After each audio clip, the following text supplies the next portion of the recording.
মাতা কি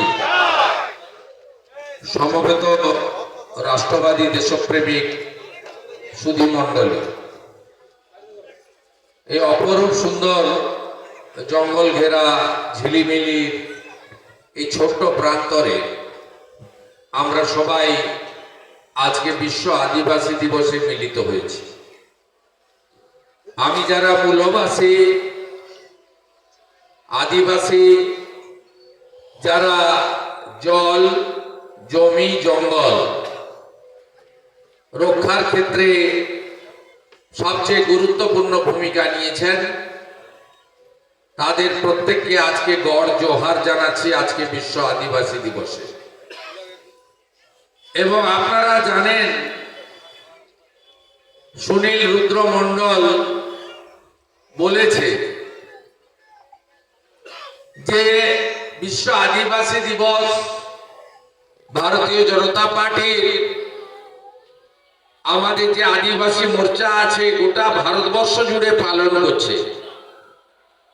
আমাদের যেখানে যেখানে সরকার আছে আমরা পালন করছি।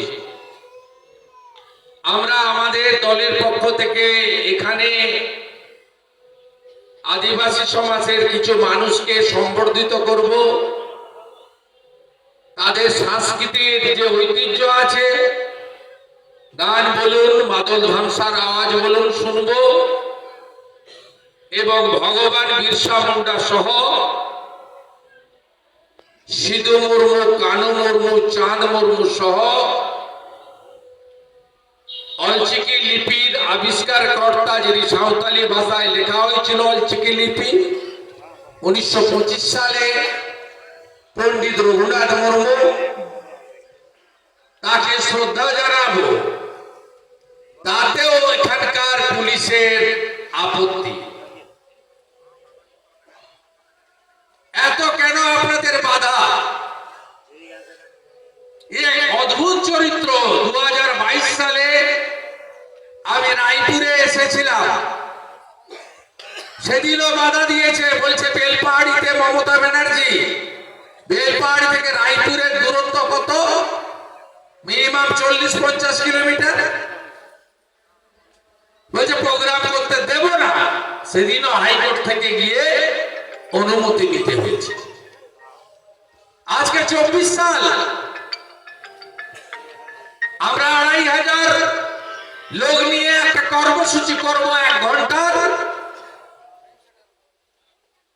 সেই কর্মসূচিরও এখানকার বাবুরা পারমিশন দেবেন না। বেতন আপনাদের নেই, পিসিদা ভাইপো দেয়, বেতন তো পান ট্যাক্সের পয়সায়, আপনার আমার সকলের টাকায়। মহামান্য হাইকোর্টকে ধন্যবাদ জানাই। সেখানে 2500 লোক হবে বলে আমাদের এসটি মোর্চার সভাপতি আমির মুর্মু মহোদয় আবেদন করেছিল। তাতেও এখানকার পুলিশের আপত্তি, বলছে 1000-এর বেশি লোক যেন না হয়। কত নিচে না নামলে এই জিনিস হয়, আপনারা নিজেরা ভাবুন। এত ভয় কেন? আপনারা আটকাতে পেরেছেন? পারেননি, ভবিষ্যতেও পারবেন না, পারবেন না আটকাতে। আবার উলগুনান হবে, হুল জোয়ারের ডাক দিয়ে জঙ্গলমহলের সবাই নামবে। আদিবাসী, তফসিলি, কুর্মী, অন্যান্য হিন্দু যত কমিউনিটি আছে সবাই মিলে আমরা নামবো। বান্দোয়ানের পাথর চুরি হবে, বাঁকুড়ার বালি চুরি হবে, ঝাড়গ্রামে ম্যাঙ্গানিজ, আয়রন ওর গাছ কেটে ফাঁক করে দেবে। আজকেও 255 জনকে বাইরে থেকে এনে ঝাড়গ্রামে পাট্টা দিয়ে চলে গেলেন মুখ্যমন্ত্রী। নামগুলো খোঁজ নিবেন, আমি আর নাম বলছি না, কাদের দিয়ে গেলেন। আপনার জমির অধিকার, জঙ্গলের অধিকার, প্রকৃতির মা যা দিয়েছে সব লুট করছে পুলিশ আর তৃণমূল। আমরা বসে থাকতে পারি নাকি? পারি না। আমি চুনারাম মুর্মু, আলোক মিশ্রা, বীরেন্দ্রনাথ মুর্মু, গুরুপদ মুর্মু, সুভাষ সর্দার, সুনীল টুডু সহ যাদেরকে সম্বর্ধিত করা হলো তাদের প্রত্যেককে অন্তর থেকে জোহার জানাই। আমি ধন্যবাদ জানাই সভাপতি সুনীল ভাইকে, মাননীয় নেতা ডাক্তার সুভাষ সরকারকে, পাশের জেলার সভাপতি তুফান মাহাতোকে, এসটি মোর্চার সর্বভারতীয় নেতৃত্ব ভূমিপুত্র ক্ষুদিরাম টুডুকে, আমাদের এখানকার এসটি মোর্চার যারা আছেন আমাদের পাখি মুর্মু সহ আমাদের তারক সোরেন, আমিন মুর্মু, গুরুপদ হেমব্রম, জয়ন্ত বাসকে প্রত্যেককে ধন্যবাদ। ধন্যবাদ সুজিত অগস্তি, বিল্লেশ্বর সিনহা এবং আমাদের সম্মানিত মঞ্চ। বিশ্ব আদিবাসী দিবস কবে থেকে উদযাপন হয়? 1993-তে জাতিসংঘ আদিবাসী বর্ষ ঘোষণা করে। 1994 থেকে জাতিসংঘ বিশ্ব আদিবাসী দিবস ঘোষণা করে। গোটা পৃথিবীতে 70টি দেশে 30 কোটির বেশি এই মূলবাসীরা বসবাস করে। তার মধ্যে ভারতবর্ষের প্রায় কম বেশি সব রাজ্যে রয়েছে। এই আদিবাসী দিবসের মধ্য দিয়ে আপনাদের সংস্কৃতি, আপনাদের ভাষা, আপনাদের অধিকার, এই তিনটের পক্ষে আমরা শপথ গ্রহণ করি যে আদিবাসীদের সাঁওতালি ভাষার মর্যাদা রাখতে হবে। তাদের যে অপরূপ সাংস্কৃতিক সম্মান, তাদের যে বেশভূষা, তার ঐতিহ্য সম্মান যাতে নষ্ট না হয় তার অঙ্গীকার নিতে হবে।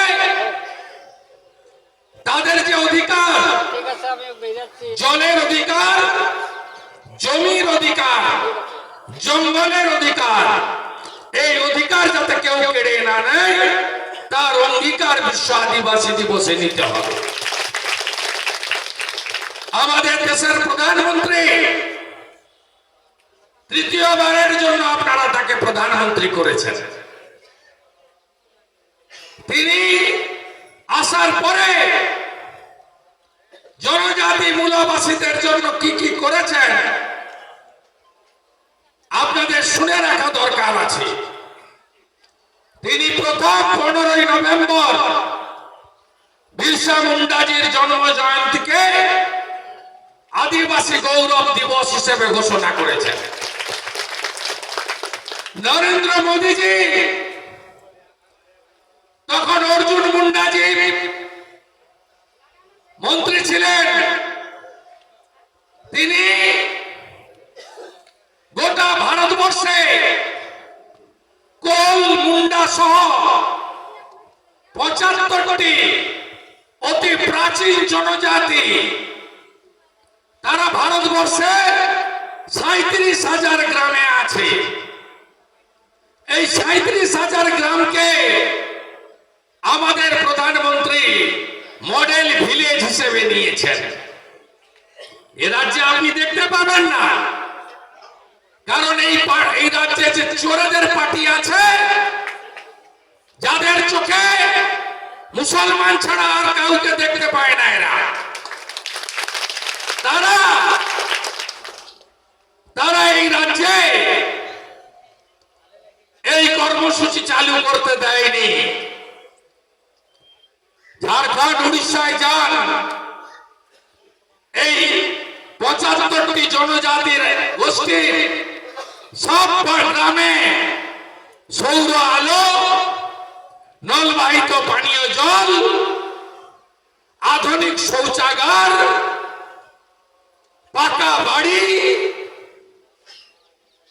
এবং একটি করে সাঁওতালি ভাষায় স্কুল আর একটি করে প্রাইমারি হেলথ সেন্টার আপনি চোখে পাবেন গোটা ভারতবর্ষ জুড়ে প্রধানমন্ত্রীজি করেছেন।